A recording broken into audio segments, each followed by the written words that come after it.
Hello बच्चों, चलिए प्रश्न पढ़ते हैं। प्रश्न यह है कि आदर्श गैस समीकरण पीवी बराबर nRT में गैस नियतांक R का मान निम्न में से किस पर निर्भर करता है। तो सबसे पहले बात करें अगर इस प्रश्न में मुख्य अवधारणा की, देखो क्या होगी। मुख्य अवधारणा जो इस प्रश्न में होगी वो होगी गैस नियतांक R का मान। गैस नियतांक R के मान की निर्भरता।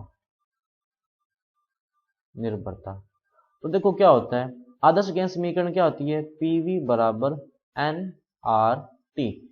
अब देखो इसने क्या बोला है, नियतांक। इसका मतलब इसका मान नियत है, इस पर निर्भर नहीं करेगा कि पी क्या है, वी क्या है, टी क्या है। यहां से आर का मान देखो क्या आ जाएगा, पीवी बटा एन टी, ये हो गया। अब यहाँ पे देखो आर जो होता है वो नियतांक होता है, तो दाब बढ़ाने या घटाने से आर का मान परिवर्तित नहीं होगा, ना ही वी पर निर्भर करेगा यानी आयतन पर, ना ही तापमान पर, और ना ही मोलों की संख्या पर। लेकिन यदि अपने इनके मात्रक बदल दें, जिनमें ये पी वी टी और लिए जाएं, कि पी वी और टी के मात्रक बदलने पर, मात्रक बदलने पर आर का मान, आर का मान बदल जाता है, बदल जाता है। जैसे अगर अपने बात करें तो देखो, एक जो आर का मान होता है ये होता है 0.0821। इसका मात्रक यहां पर क्या लगता है, litre into atmosphere into kelvin inverse mole inverse.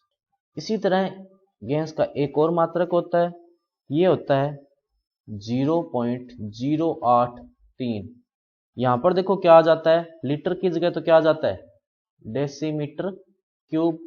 Atmosphere की जगह यहाँ पे क्या आ जाता है, बार आ जाता है। और केल्विन इनवर्स और मोल इनवर्स जो है वो सेम रहता है, क्योंकि तापमान जो अपने केल्विन में लिया हुआ है। इसी तरह अगर अपने एक और मान लिखें तो आर का देखो एक और मान होता है 82.1। 82.1। यहाँ पर जो आयतन है वो किस में चला गया, सेंटीमीटर क्यूब में। दाब जो है वो किस में है, एटमॉस्फेयर में। बाकी जो है वो सेम है, केल्विन इनवर्स मोल इनवर्स। इसी तरह आर का एक और मान लिख सकते हैं अपने, आर बराबर 8.314, 8.314 newton metre, newton metre kelvin inverse mole inverse. या सेम मान जो होता है, इसी का ही सेम मान होता है 8.314 इंटू मात्रा क्या होगा इसका, joule kelvin inverse mole inverse. तो इस तरह से अपने देख सकते हैं कि आर का जो मान है वो गैस के ताप या दाब पर निर्भर नहीं करता, बल्कि उन मात्रकों पर निर्भर करता है जिस पर पी वी और टी मापे जाते हैं, यानी विकल्प नंबर सी जो इसका सही उत्तर होगा। तो बच्चों ये था आपका उत्तर। मैं आशा करता हूँ आपको समझ में आया होगा। धन्यवाद।